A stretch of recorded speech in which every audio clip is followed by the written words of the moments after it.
Please shade Brit taking a bit of tea on a ride. Love those guys.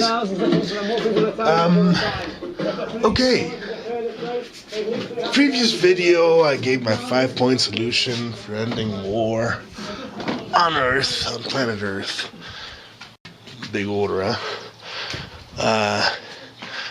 I'll try to go point by point now as to each one of the 5 points, I guess. I'm a crazy ass fuck. I smoke dope, I get crazy, I like to talk shit. Don't mind me. I'm just dripping here. I'm just enjoying my work, housework, with you guys on Facebook or YouTube or whatever the fuck. Anyways, my 5-point plan to conquer the world, to end war. First point, abolish the bank. Yeah.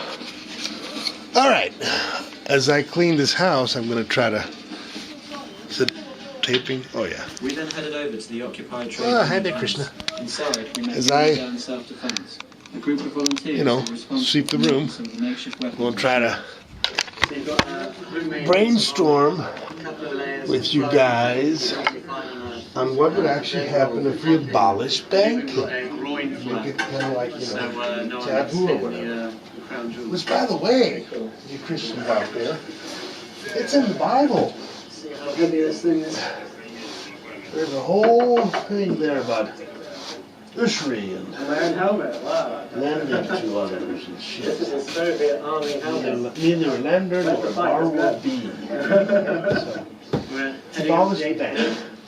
Let's think of how to abolish the bank. First of all, so, Yorena, tell me what you're doing here on the 8th floor. Millions and millions and millions and millions of people who have relatively normal middle class depend on the bank to pay their bills. So there would be mass chaos, insanity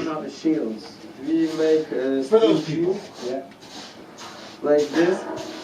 They would go ape shit. How long did it take you to make insurance? Well, right now they wouldn't have any wealth. They would be poor as fuck. The only thing they would be able to count on is whatever they have on hand to consider their wealth. Now, wealth could be defined in many different ways. If you own a lot of seeds, for instance, or if you own a lot of bell peppers, or if you own a lot of tools, well, you're wealthy. Ask any Since protests began, a number of government buildings have been occupied by protesters. You don't need money. We went to meet Alexander Daniel, the leader of Spina's brother, the group responsible the greatest wealth on planet Earth is knowing that you don't need anything to be well. That is the greatest, most immensely wealthy state of mind you can have. If you come to the realization, the powerful realization, that if you don't own anything, if you don't have anything, you are free from having to deal with those things. You're willing to live under a bridge. You are wealthy beyond your imaginings. Most people don't understand that wealth. That is their problem, not mine. Russian Federation and their anyways, for the middle class all over the world, you abolish the bank, you fuck them over like they've never been fucked over in their entire lives. Hunger, starvation, chaos. They would probably turn violent and want to kill you. They would not be having a lot of fun. So there'll be a lot of chaos. Should Euromaidan do next? Guaranteed. Because a lot of people the petit bourgeois would definitely not want to live their wealth behind. It's just possible to do something with people who use such methods. It's very pity that our political leaders Second event that would occur is that all the governments would collapse The day after simultaneously. No banks, no governments. Governments depend on banks to pay their employees. If they can't pay their employees, I don't think your basic social security worker would want to go to work if he's not going to get a check. So governments would disappear as we know them. A government really is a group of people that take, matters into their own hands and govern a larger group of people. That's what government means. That will occur anyways in other forms. Because people need governing. If people were self-governing, governments wouldn't exist.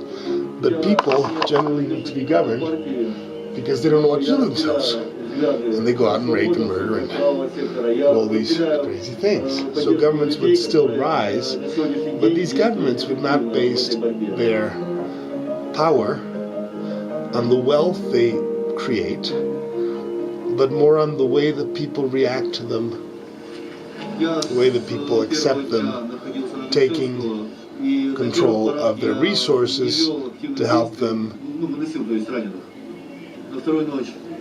survive. Give you an example. Let's say the government collapses in the United States. What made you change from Suddenly, injured to the Ku Klux Klan, who's been organizing resistance to the Federation for a long time, takes matters into their own hands and they create a government. Now, there's no more banks. They can't pay their soldiers with money. They got to pay them some other way. The way they're going to pay them is with land, with slaves, to find out more about the with intentions of these groups, whatever the fuck, right? So suddenly the KKK becomes this huge nation. Fighting on the front lines. And on the other side of the street, the Atlanta Federation of Negroes, who also saw the collapse of the bank and everything, become another huge nation under the leadership of the great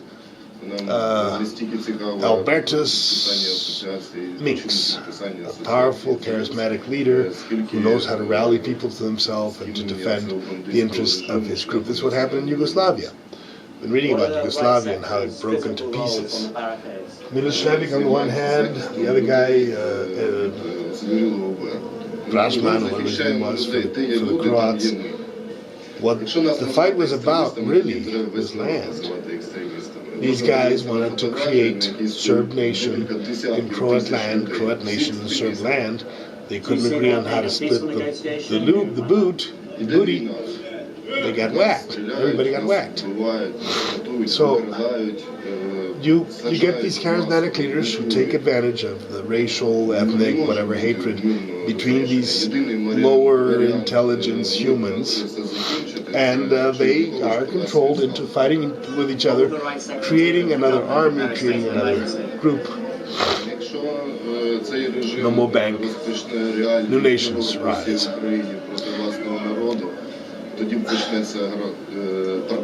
It's entirely possible that these new nations will want to print currency, because it's a really successful experiment on human control, right? Bad news. Bad news. But, hey, that's the way it is.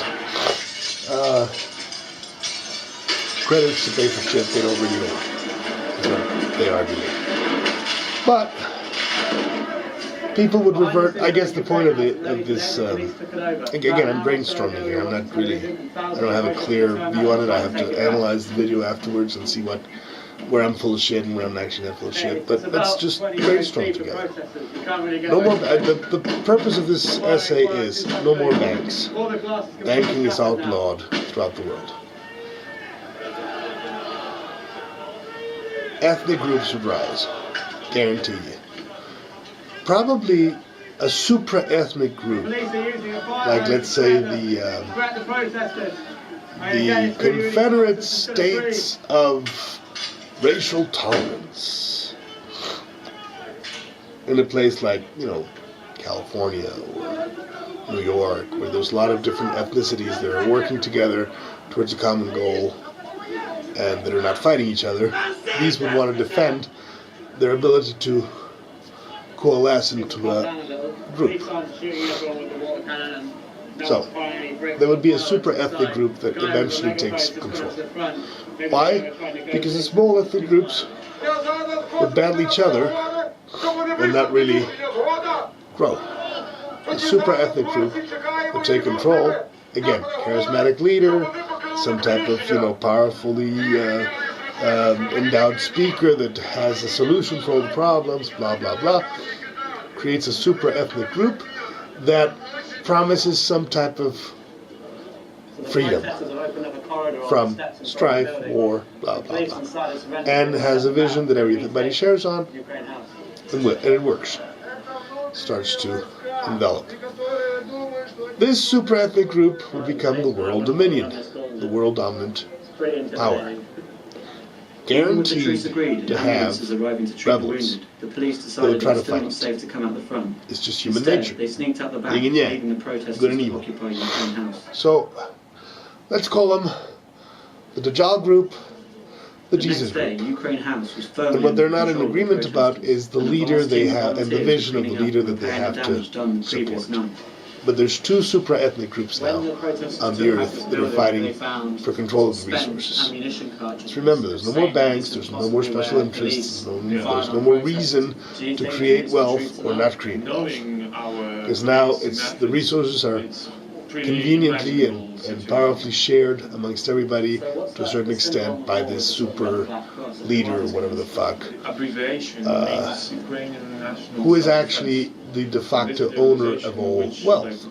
paramilitary organization from the beginning of 90s and The concept is not new. In fact, Nimrod, Baal, the Pharaoh, their small worlds were supreme owners of all things. And they allowed things such as merchants, slavery, because it was convenient to their purpose. But their real purpose was to bring welfare to their people, because if their people were not happy, eventually they got dethroned. There was a rebellion. If the rebellion works, the king is dethroned. That's the way it works. The pharaohs knew it, the Kaisers knew it, the Tsars knew it. When they forgot it, they got whacked. So we moved outside. We were So there has to be a general welfare that is the majority of the well-to-do people. Well-to-do has to be defined as those who own more than others. What do they own? In the ancient days, it was people they owned. They owned people. That's why the Quran and the Bible do not disavow slavery, because people have always known people. It's just the way it is. It's, the Hindu, sometimes they get together, they said, you know what, these guys are not worthy of being human, we will make them slaves. And they enslave them.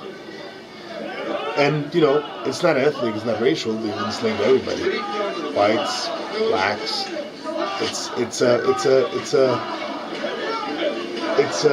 elitist type of thing.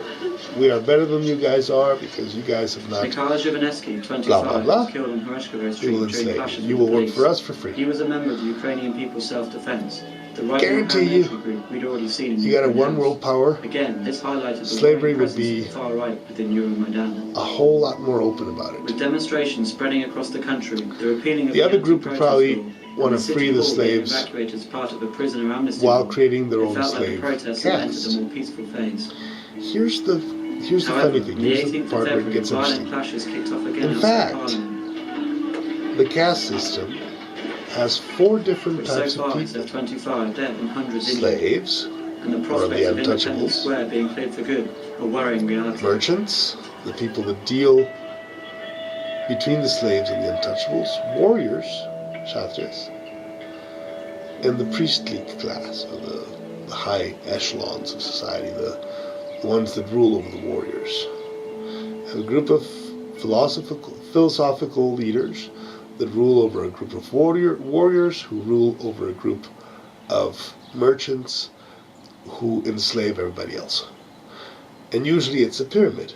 There are very few of the high ranking and very many of the low ranking. That's the way it works. That's the way humanity has worked forever. Here's the deal. that system would probably, if you collapse the bank, reemerge. Right now, the system is that the merchants, the bankers, are in control of the philosophers and the warriors. Why? Because they have the ability to pay or not to pay for a war.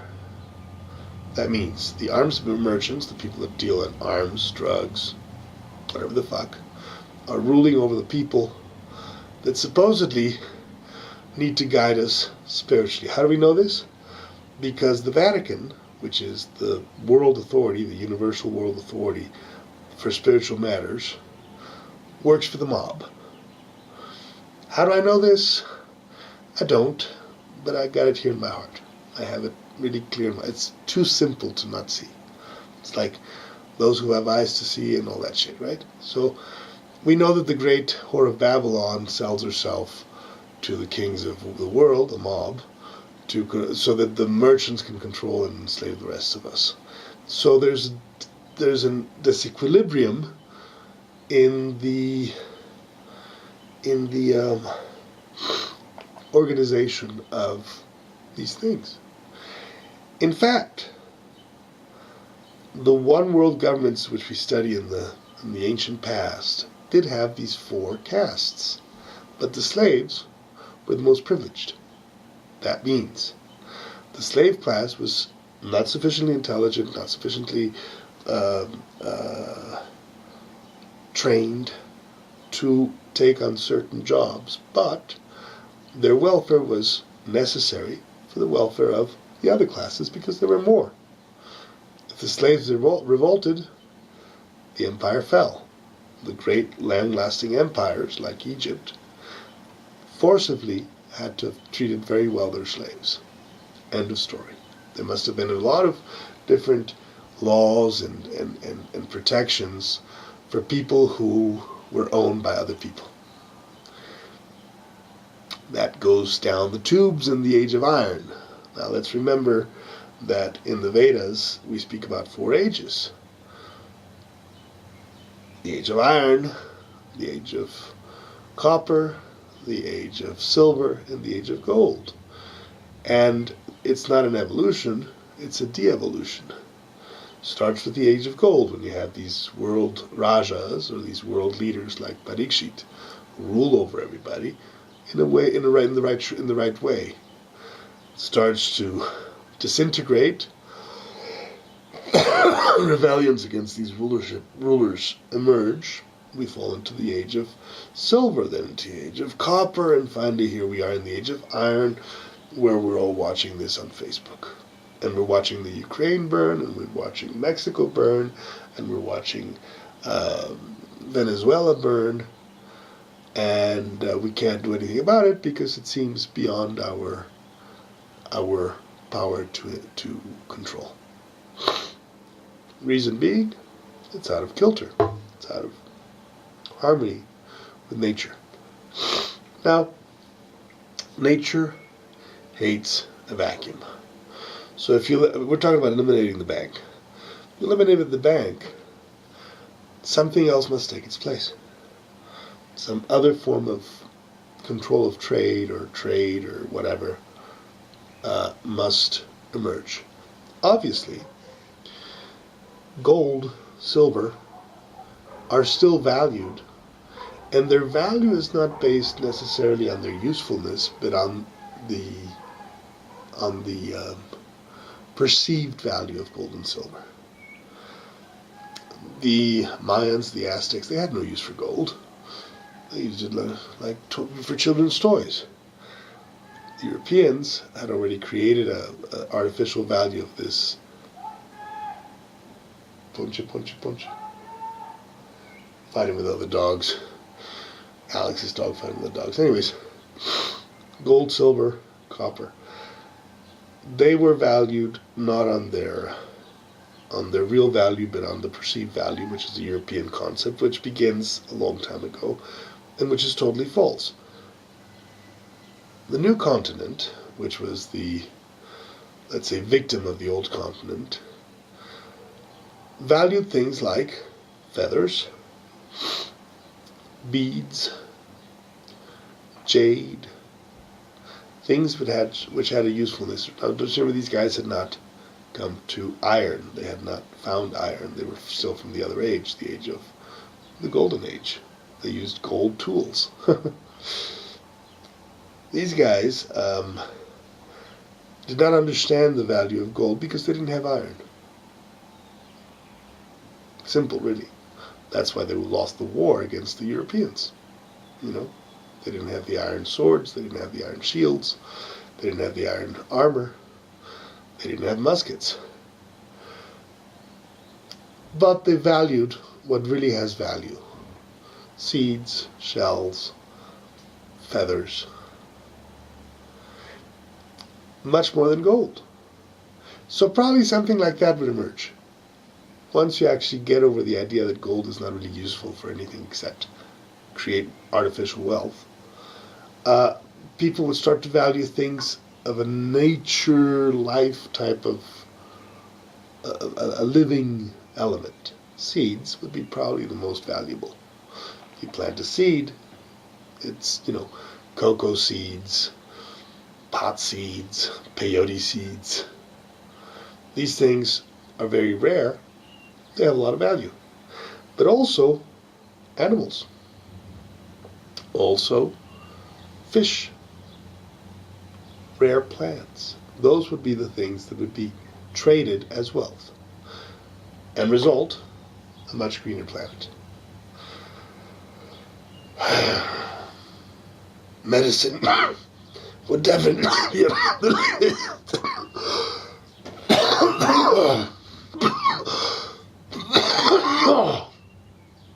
Yeah. White phlegm. The infection is going out, but my kidneys are starting to hurt. Oh, shit. Oh, God. Okay, that's where it ends.